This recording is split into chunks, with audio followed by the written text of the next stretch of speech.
A better title for this video would probably be How to Follow Characters Throughout the Book Without Mixing Them All Up.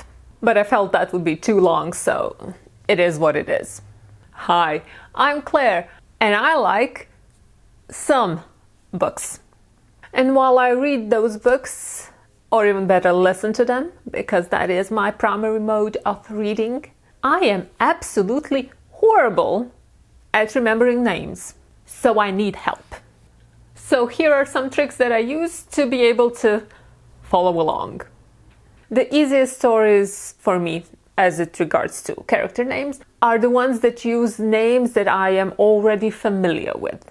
For example, if you were to have a short story that's about a woman named Claire, and that's it, I will probably not have a problem following that story. Now, if that person's name is a bit unfamiliar to me, it might help me to just write it down somewhere. And then I will keep referencing it while I'm listening to the book. And yes, writing down the names is going to be a recurring theme in this video, but it does differ how I use these things. We'll get to that. So the slightly bit more complicated scenario is when a book has familiar names, but it has so many of them that I cannot be expected to remember them all. It's not happening. For these kinds of situations, I simply make a list of all the characters that are mentioned. Now, I'm trying to find an example of this, and I can't. Oh no, here it is. This was for The Midnight Library by Matt Haig. I hated that book, do not read it. But yeah, we have only a few characters there, and I just wanted to write down the names, mostly because we were reading this book for a book club, and I wanted to make sure that I can reference a character while we are talking about the book. For me, this list has a very narrow window of when it makes sense to use it. A slightly more complicated version of this is when the book is using only a few names, but they are all unfamiliar to me. The greatest example of this was The Three-Body Problem and its sequel, The Dark Forest, by this person. This is a Chinese name, and the book is full of Chinese names, and I do not have the capacity to hear the difference between them. This is a me problem. And it is a problem that I have managed to solve by going to the wiki page of The Three-Body Problem, where somebody has graciously put in all of the character names with the shortest, briefest description of the characters, so I can find which character corresponds to which name. While I was listening to the book, the wiki page was up on my screen all the time. So I'd be preparing dinner, hear a name, be like, did we have that one already?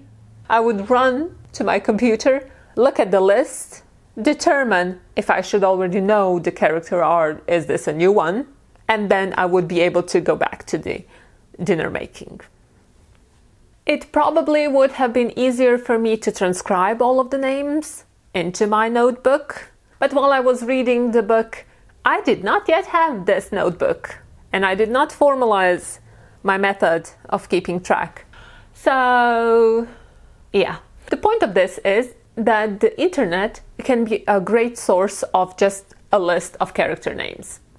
Moving on to the trick that I use the most out of all of them, especially because I have been reading a lot of murder mysteries lately, is that I create something like mind maps of the books that I read.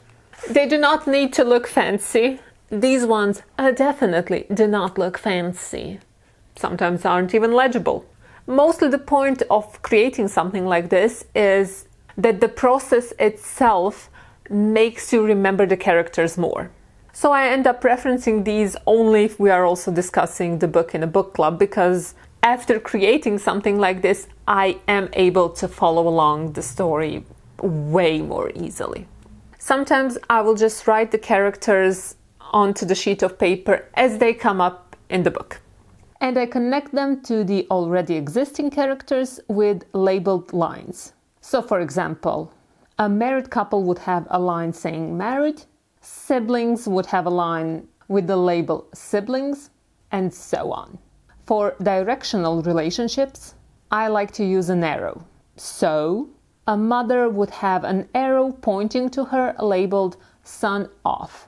Or you could have an arrow saying owes money to, or has a crush on. Arrows are very useful. I also try to write the briefest description of a character underneath their name, like detective, victim, maid, to help me get an overview of who is who as quickly as possible. Because I listen to most of my books, I will have to Google how the name is spelled. And here I need to give a word of warning. While the internet can be an amazing place full of information that you need, you can also come across information you did not want to read.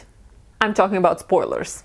The most mind maps I have made while I was reading the Hercule Poirot books by Agatha Christie, and I used the internet to tell me the correct spelling of all of these characters, because there are quite a few in each book.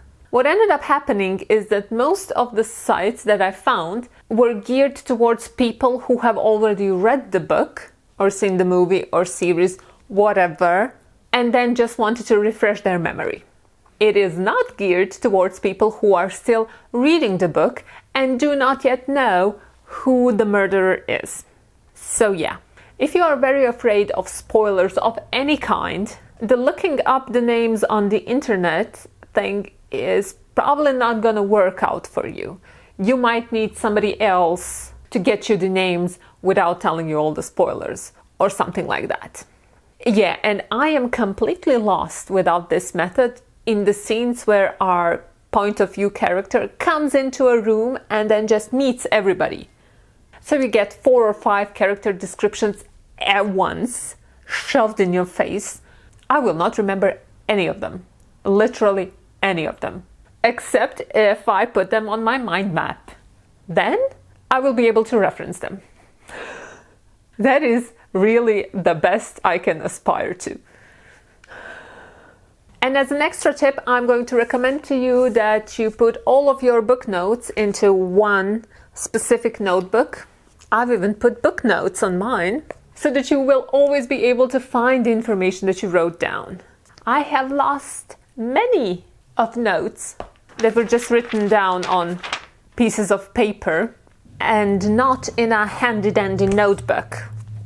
And the extra tip, as always regarding to notebooks, is to use a cheap one, because then you'll actually use it and you will not be worried about doing some ugly mind maps in it, because who even cares about this?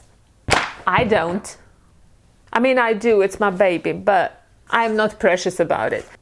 I write the title of the book as a header, and then I write all of my notes beneath it. And because I'm not precious about the notebook, it doesn't matter if the notes are amazing, thought-provoking, or just dumb notes that I wanted to write down. So, after all of this is said and done, do I now remember character names better? No, absolutely no. If you ask me what the name of the main character in almost any book that I've read in the past year is, I will probably not know. But now I have created a system for myself that allows me to easily find that out. Of course, you do not have to take analog notes. It's completely fine if you do them digitally. I focused on analog notes here because I like me some mind maps, and they are easiest to do with pen and paper. Do you have any type of system that's helping you keep track of everyone? Do you make even more elaborate, like, timelines of where everybody is at which point? I kind of always want to do that and then don't have the time. Until the next time you click on one of my videos, bye bye. And what I'm taking away from all of this in regards to my own writing is that I will never, ever, ever introduce 4 or 5 characters at the same time.